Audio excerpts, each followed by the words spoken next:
This is Hidden Killers with Tony Brueski. Here now, Tony Brueski.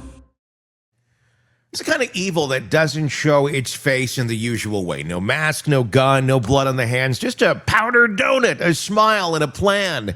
And inside Leon County Jail, that's how it started. A woman who once played domestic coordinator on Wheel of Fortune, handing another inmate a single donut wrapped in toilet paper. Remember Wheel of Fortune?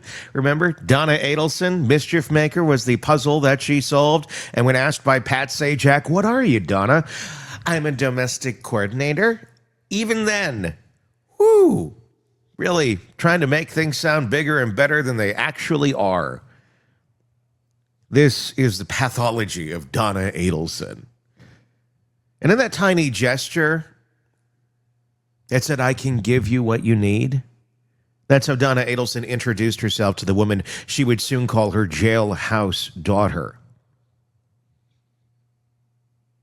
Dina Burnernhard is her name, and Joel from over on Surviving the Survivor podcast recently had a really interesting interview with her, and that's what we're going to be talking about today, is that conversation and the revelations that were made in it. And I do highly suggest going and checking out that interview over on Joel's channel. It is good. Surviving the Survivor. It's a very interesting interview. Anyway, her name is Dina Burnernhard.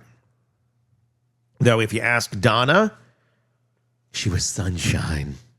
Because even in jail, even facing a murder conviction, Donna Adelson was still building worlds where she pulled the strings and everyone else played a part. Dina didn't know who Donna was at first and didn't care. She wasn't following trials or headlines. She was trying to detox, trying to survive another stint in a place that smelled like depression. Her words. The paint on the walls chipped, the air thick with loss, and into everything. Into that world walked this 70-something grandmother from South Florida, Donna. Wealthy, entitled, manicured, even behind bars, and she zeroed in on Dina. Got to keep these two straight. Donna and Dina are in this story. All right? And here's where you know, or here's where you see how manipulation works. I should put it that way. It never starts with the ask. It starts with the empathy, the counterfeit empathy, especially when it's being weaponized. Donna knew exactly what she was doing.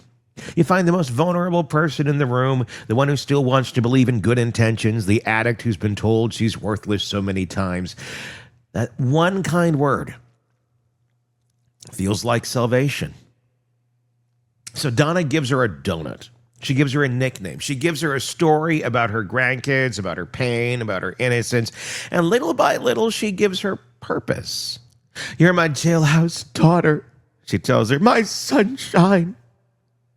Let's be clear. According to Dina's testimony, Donna wasn't mothering anyone. She was recruiting, grooming. In her version of events, Donna offered money, commissary, even pills, and a grand piano if Dina would take the stand and lie for her. I mean, think about that for a second. The woman convicted of orchestrating her son-in-law's murder, trying to hire a witness from inside jail, writing out entire scripts by hand, allegedly, for Dina to memorize and recite. And when prosecutors asked Dina how many times Donna approached her with the plan, her answer was simple and plain: a lot. It's one of those moments that strips away every illusion about who Donna Adelson really was, because if you still believe the sweet grandma narrative, the frail woman sobbing in court claiming she just wanted to protect her family, Dina's story burns to the ground. According to Dina, Donna said it herself. She did it to keep her grandkids, but it wasn't supposed to go that far. Oh! The line tells you everything about her psychology, the narcissist confession, the moral loophole she could live with. She wasn't a murderer, not in her mind. She was a protector, a victim of circumstance. Someone else took it too far. It's the oldest trick in the narcissist playbook, to recast cruelty as necessity. But inside Leon County, that illusion didn't hold up for long. Dina says she began to notice the cracks, the moments when Donna dropped the mask, the woman who cooed about family, who adored Wendy and called Charlie her angel, and the same woman who ranted about wanting to kill her own son, Robert. You know, like moms do. The one who dared to tell the truth. Her exact words, according to Dina, she wanted to shove a shoe down his throat and kill him. Now, probably more figurative than actual, taking a shoe and shoving it down someone's throat, but still, that's really kind of a shitty thing to say about your own son because he decided that he didn't want to be part of your little enmeshed narcissistic hellscape anymore. That was the moment Dina says she realized what she was dealing with. Not a frail old lady, not a victim, but evil. And the way she tells it, Donna's entire jail persona was a performance. She could cry on cue, flip her voice, change her energy, play the timid grandma for guards, and the calculating mob matriarch for inmates. Dina described it like watching The Exorcist in real life. The transformation that sudden. Psychologically, it's textbook malignant narcissism. The need to control every narrative, every person, every perception. Even in jail, stripped of status and money, Donna was still conducting the orchestra, still convincing people that if they just played along, she could make their lives better. She even had rules for her phone calls. According to Dina, when she and Donna would call Harvey Adelson, Donna's husband, they weren't allowed to use Dina's real name. Sunshine only. Because the jail phones were recorded, every word calculated, every layer of manipulation designed to hide intent. Harvey, Dina said, came across like a mob boss, quiet, intimidating. The kind of man who didn't need to raise his voice to scare you. And when Dina got out of jail, she says Donna told her to stay in touch with him, to use encrypted apps, to keep the lines open, because that's what Donna did. She created networks even behind bars. This is the allegations that were made. And let's talk about that, the psychology of control. If these stories are true, people like Donna don't just want to win, they want to dominate the environment. Every space they enter becomes an ecosystem of power, and with them at the center. In jail, her currency was in cash. It was attention, food, commissary, promises of connection to the outside world, the grand piano. Another option there for you, too. To someone detoxing, someone fragile, those things mean survival, and Donna weaponized them. Let's pause on Dina for a second. 27 arrests, a drug addiction she describes as numbing trauma she still doesn't know how to process. A nurse who lost her license, a mother whose sons no longer speak to her. She's painfully self-aware about her past. When you hear her speak, she's articulate, she's self-reflective, even hopeful. That's what makes her story powerful.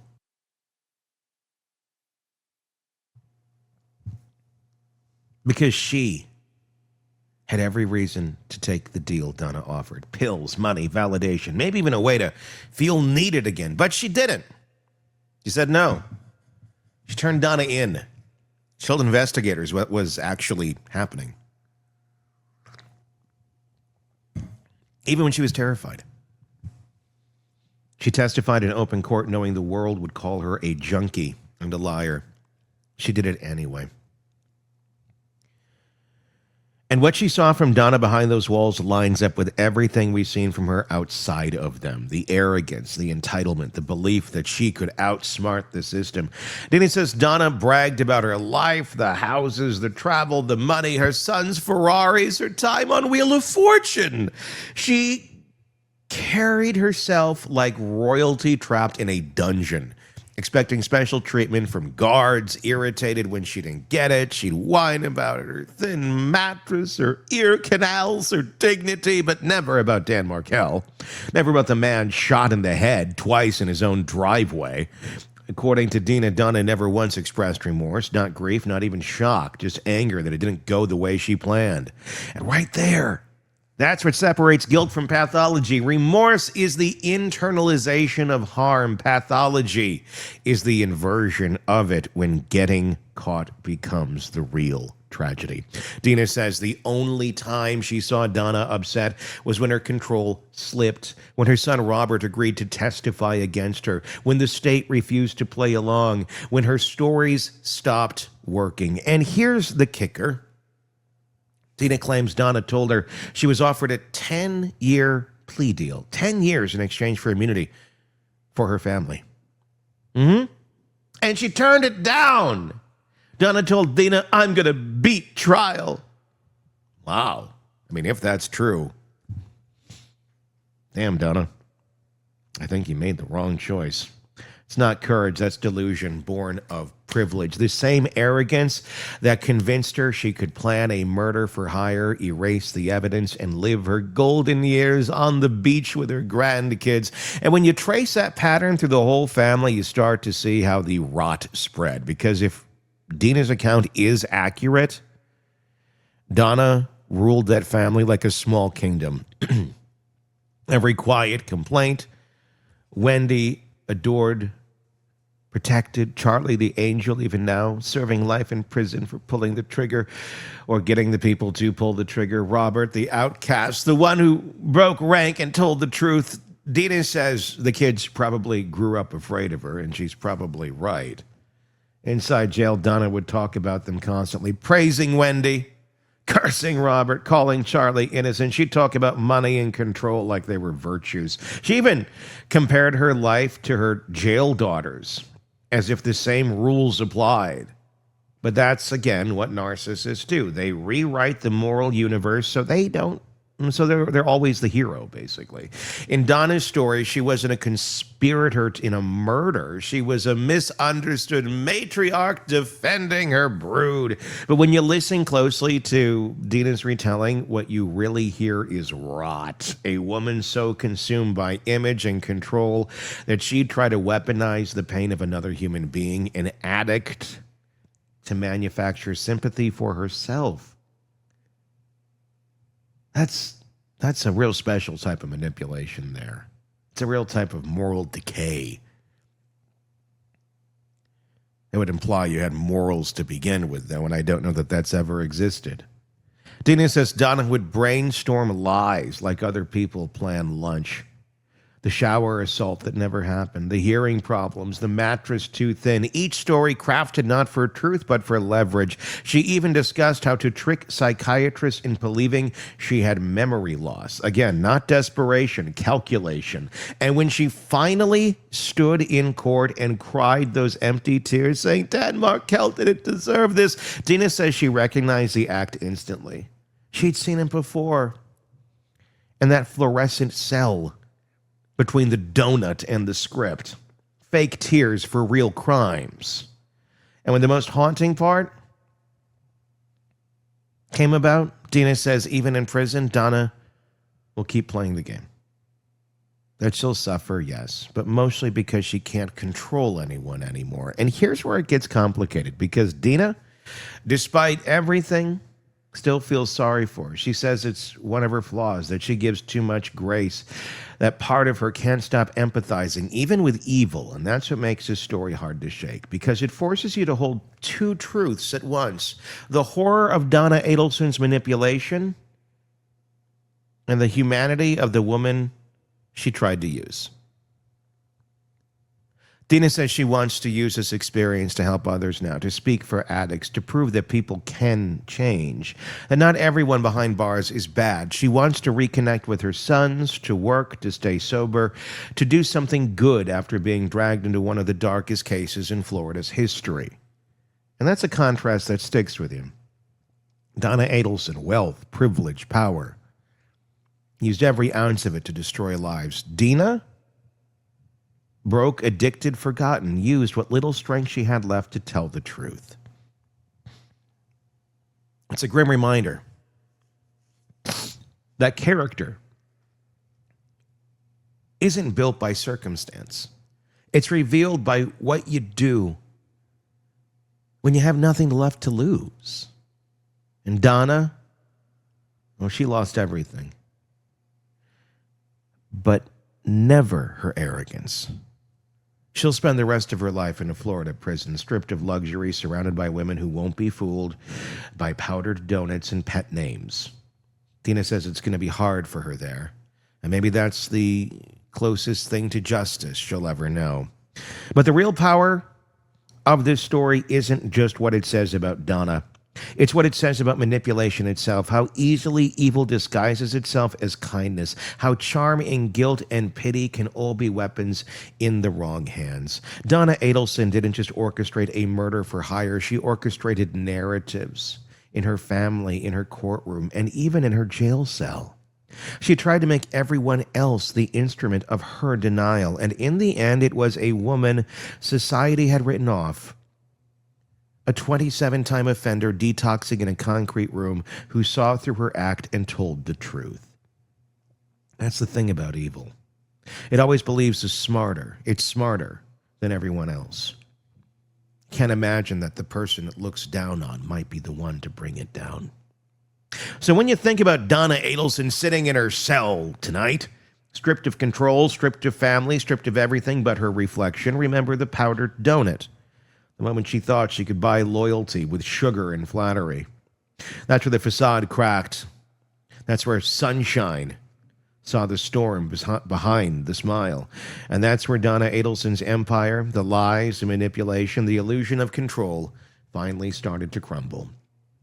Because in the end, the woman who tried to build her legacy on power died inside the one place she couldn't own, a Florida prison.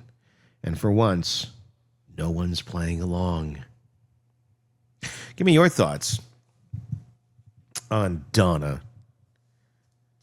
It went too far. Oh, goodness. It sure did. It sure did. But when you play with fire, Donna, I don't know any narrative of this story where this isn't the end. When you start involving someone called a hitman, there's not like Hitman Light. There's no version of the story where it's like, we'll just go up and scare him.